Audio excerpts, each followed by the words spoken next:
Hey everyone, welcome to my Martinsville race review. I'm not going to sugarcoat this. I did not like this race. It was I was hopeful.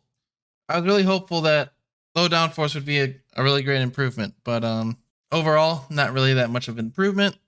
Kind of saw on stage 1. I mean, stage 1, Ryan Preece led the entire thing unchallenged, and he only lapped up to like 32nd. 8 laps, and you only lapped like 4 cars, which is not good to say the least. It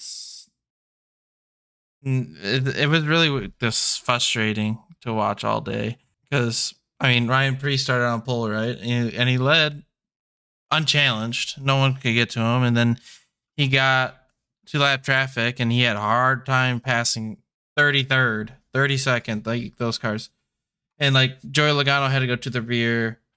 Chastain had a bad lap in qualifying, so he had to start in the back. And we know those cars are way better than that, and I mean that's evident because Joey Logano finished second.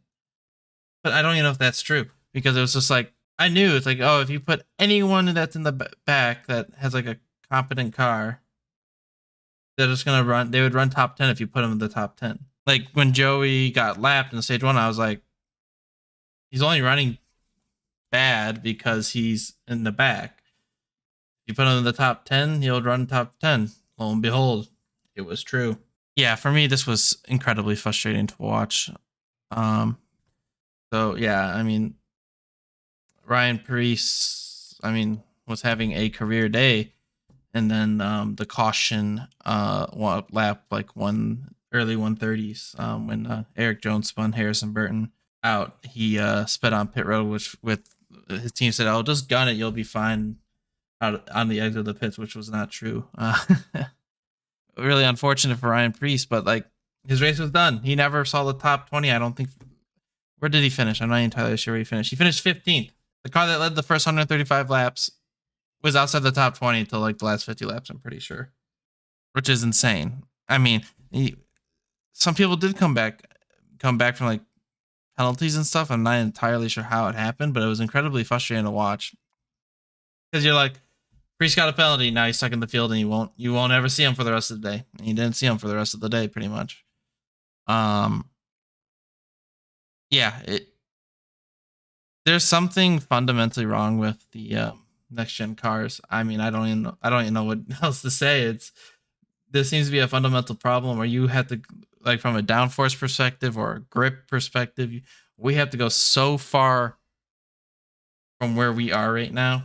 It kind of scary in the sense of this is 30% less downforce, and it was not really better than last year. It was better than the spring last year, but like the fall race, I don't even know if it was better. Like the shifting is awful. I think that's a big problem. Is just you don't get punished for missing a corner. You're in third gear. You have so much acceleration. It doesn't matter if you miss a corner. So, yeah.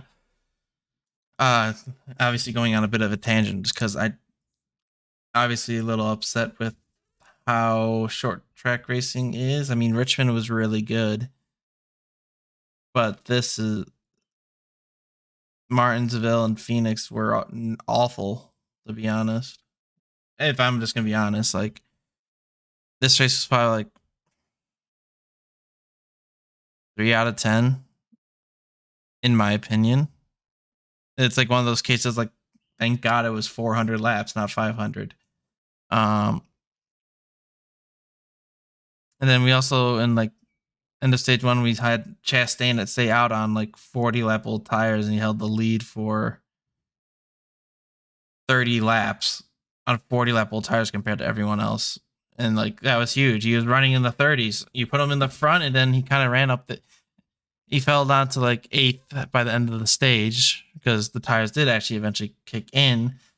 But after that, he just ran around wherever he was. It just proved my point from earlier in the race of like, oh, if you put a car in the back and you put him in the top 10, he's going to run there just because of what's going on right now. And then we had the start of stage 3, and we had a really, really long run. And then Hamlin got to the lead near the end of it, and he just took off. He was lights out at that point. I mean, the only thing that could beat him was themselves, and lo and behold. This was very interesting that people were short pitting, because I'm like, you're risking getting trapped 2 laps down. Like, why are we short pitting at Martinsville? You're insane, in my opinion. You are literally insane. Like, the 7 guys that didn't pit, they look like geniuses, right? Oh, people are gonna be like, oh my god, it was such a great call by them. No, it was the logical. To me, it was the logical call. I'm not risking losing two laps or a lap and a half. Like, as an Eric Jones fan, I was so irritated because they were a lap down. They stayed out. They got back on the lead lap, and then they pitted. Look what happened 5 laps later. Anthony Alfredo loses a tire, and somehow NASCAR didn't see it for like 2 or 3 laps, which was insane. I don't know how that happened, and that needs to be looked at for sure. But like, it was ridiculous. It's just like, how it was such an easy call just to stay out, because the odds of a caution happening with cars on fresher and older tires and pit stops, something crazy can easily happen. And I'm just like, why are we pitting?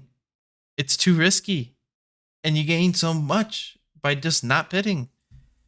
And that changed the complexion of the race, because then Briscoe got back. Well, no, Briscoe didn't necessarily get back to the lead. What happened was like, all right, Suarez was the leader when the caution came out. He pitted because he was on 120 lap old tires or whatever it was. Briscoe was on like 10 lap old tires. He stayed out. It's like, well, yeah, you're gonna stay out because you can't pass. We saw like, tires don't mean that much. You can get away with it for a while. They ran a little bit. Briscoe had the race under control.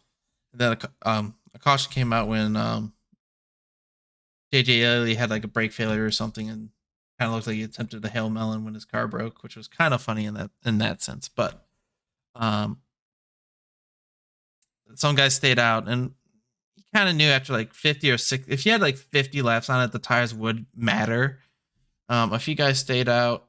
Larson took 2, and everyone else took 4. 2 tires won the race. Larson passed everybody that he needed to, past Logano.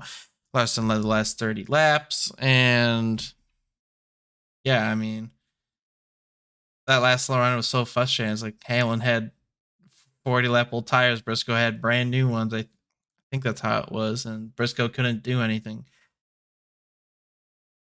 And the other weird thing about the race is that during the run, sometimes just random people would be able to pass a ton of cars. Truex at the end of the race passed a ton of cars. Chase Elliott at the end of the race passed a ton of cars. There was no logic to it, really. It didn't make any sense to it. Everything we saw during the race. So yeah, that was interesting. But yeah, this was incredibly frustrating in the sense of the inability to pass cars. And I'm kind of concerned with some of the comments made by Denny Hamlin after the race, where he thought it was actually worse than last year, even though they took 30% downforce away. So, and this like not enough tire fall off or something. There's so many things to shifting. If we can like address at least one of those issues, like, I think shifting's a huge one. Get rid of shifting at ovals, for the love of God. Just make it so the gear ratio difference between the lower gears and the high gear are so massive, downshifting is useless. But yeah, I mean, that's that. And then tires, I mean, we need tires that fall off more and have less grip, I think. And then yeah, maybe even we have to probably take even more downforce away somehow. I'm not entirely sure how you do that. I'm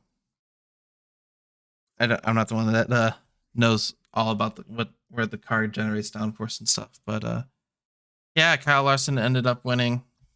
And then Joey Logano second, Truex with a huge charge at the end there for third, Hamlin fourth, and Briscoe round out your top 5. Eric Almirola 6th, Blaney 7th, Stenhouse 8th, who's having a really great year so far and still in the top 16 in points, surprisingly. If you told me that after Daytona, up to this point, he'd still be in the top 16, I'd call you crazy. Bubba 9th and Chase Elliott rounded out the top 10 in a respectful run for your first race back after his injury. Did you know he was back after an injury? Because I sure didn't know. That was sarcasm. But yeah, it wasn't a really good race in my opinion. It was frustrating to watch because it's just like you're watching these drivers and it's just like they're 2 tenths behind people and you know they just feel hopeless about passing people and stuff. But that's that. Next week's Talladega. I don't like the plate package. I can exactly tell you how the race is going to play out. There'll be 2 lanes. It'll be a parking lot at 190 miles an hour. And there won't be much passing or anything like that, probably. So it is what it is. NASCAR has a lot of work to do still.